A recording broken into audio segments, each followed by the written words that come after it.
Hi, I'm James, and today we're looking at Wargames Atlantic's World of Flame series, British SAS and Commandos. Now this is a really useful box that will go really well with the Partisan box, because these are great for behind the lines operations. You could also use them for sort of the Guns of Navarone, Where Eagles Dare type scenario from the 70s. They were originally actually developed for the 0-200 hours game, which kind of makes sense. They seem a bit many in a box in many ways, having 30 in a box, but that gives you a lot of variety. You could actually build up multiple forces with this, because you could build up Commando and SAS type figures. They are intended for the later part of the war. The reason I say that is they're wearing the Denison smocks, which didn't get to the Commandos until quite late. They're all wearing the standard 37 pattern webbing, although they are wearing a very light order. There's no water bottles and so on.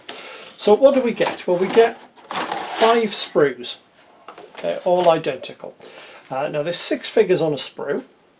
You have 2 figures kneeling, a couple running, one standing and another one running. So there's a good mix of poses in there.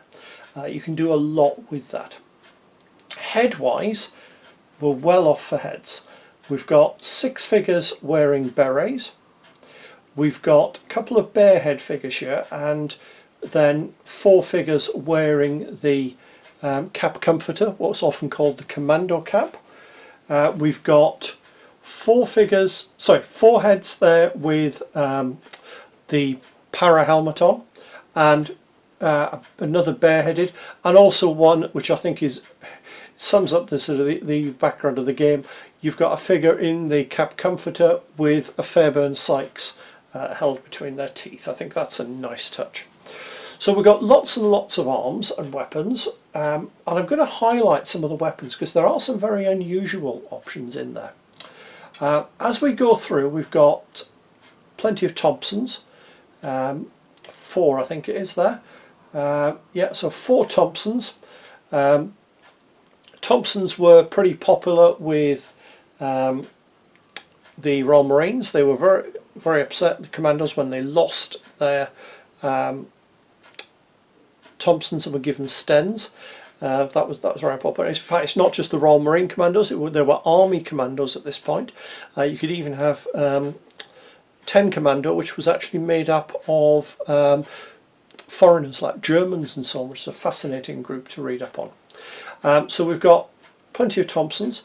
We've got a well rod pistol.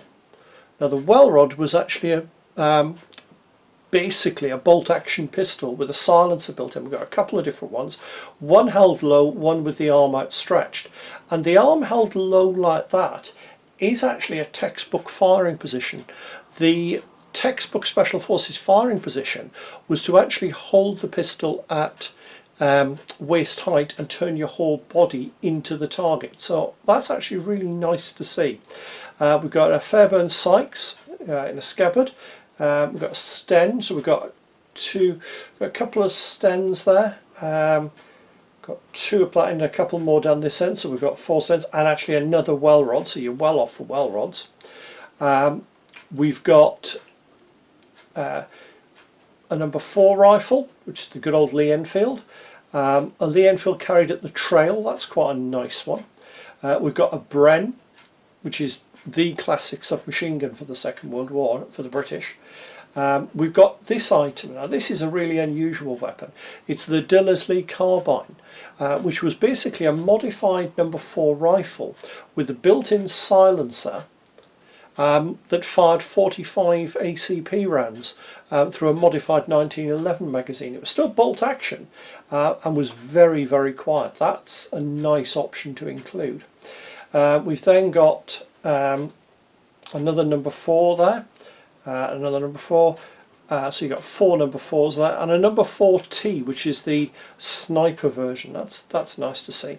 We've got a Fairbairn Sykes, and we've got a left hand and a right hand version, which is a nice touch. And we've got a pistol In this skill it's very hard to tell the difference between a 1935 Browning, which was used quite extensively by the British Special Forces, or even a 1911 A1 Colt, which you see Sean Connery using as Urquhart in A Bridge Too Far. That's a nice touch as well. Now we've got 3 of the Commando Bergens. That's a nice touch. Couple of pistol holsters. They do look a little bit large to my eye there, but I might be wrong with that. One you can see has got the pistol butt, the other one hasn't. Like I said, a few more stens, and see the 3rd well rod, a pointing arm, that's always popular. And then we've got this little bit here. I'll turn it over so we get a better view.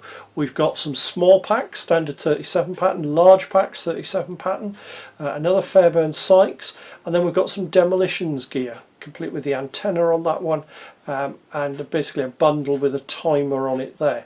So there's a nice range. There's a lot of spare parts on this sprue. You have a lot of arms left over. Now conveniently, a lot of the arms left over you could use in other ways. You could, for example, use them with some Warlord British paratroops, because this illustration for 1945 in Greece, you'll notice we've got a mix of Thompsons and Stens.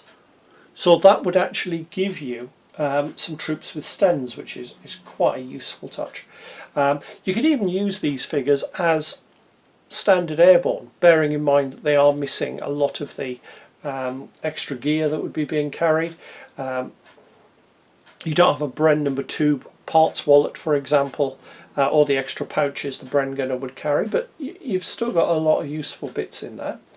I would have liked to have seen with this possibly a Mark 5 sten. There's plenty of Mark 2 stens. That would have been nice. It's something I can live with. I personally don't want as many Thompsons, but I know some people will like using them. It's down to your choice. Personally, I would have liked to add a Mark II S sten, which was the silenced version. I'm actually going to try a conversion of that. What I'm going to do is get one of the one of the stens, cut it back, and use the silencer off a well rod, and see if I can actually get it to look like a Mark II S. I'll probably need to put a bit of canvas around the front end for the grip, because it did get very hot, but that should be fairly easy to do, I think. So that would be a useful little conversion. And if you are playing Commandos, it might be nice to have a Vickers K. Whether I can actually nick one from the Warlord Commando set, I might have a look what's in that, see what I can sort of pull across for this. But overall, lovely set of figures. Like I said, 30 maybe a few too many, but we'll see. It's something that we can look at and probably end up with lots of extra troops and lots of extra variations that I probably wouldn't do. And I've actually taken some off to paint, and I'm actually doing a mix of Commandos and SAS there. The beauty with the SAS, of course, is in 1944-45 they were wearing the standard airborne beret, so actually you can even use them as British Airborne for things like Arnhem, the Rhine crossings, D-Day and so on. So what I'm going to do is get those figures finished off, and then we'll have a look at how they look.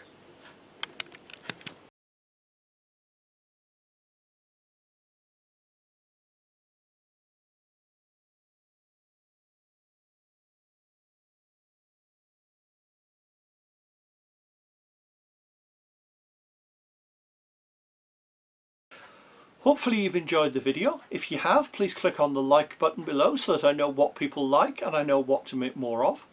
Alternatively, if you've enjoyed it and think you'd like to see more, please click on the subscribe button. That way you get notified by YouTube whenever I bring out a new video.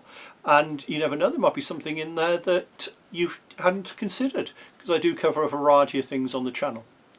And finally, if you have a little bit of cash going, I now have a Patreon account. I'm always looking for patrons, because at the end of the day, let's be perfectly honest, it's a good way for me to get a little bit of money that will use to buy review items or to travel to museums and so on. I don't put a huge amount on that. At the minute, all we've got is one tier, charging £1 a month, which just, as I said, helps cover my costs. See you soon.